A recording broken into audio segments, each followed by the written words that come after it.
My name is Mark Owens, and I'm the Customer Experience Manager here at Best Buy in Pleasant Hill. With the onset of so much in new video capture technology, one of the hottest questions we hear every day is, how do I capture video onto a Blu-ray disc? The first thing that you're going to need is either going to be a laptop or a desktop that has a Blu-ray disc burner on it. After you've found one of those items, you're going to need a couple other things.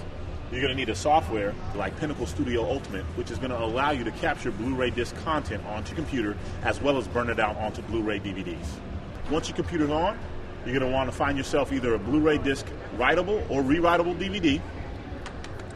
Locate the DVD burning drive on the side of your laptop. Place the disc in the drive. Close it up tight. Once you have your HD content on your computer, you're going to want to open your software, import that content into the software, edit it, and then click burn onto your Blu-ray disc. Now you're editing movies in high def. For trusted guidance and advice, check out more tech tips with us on BestBuy.com.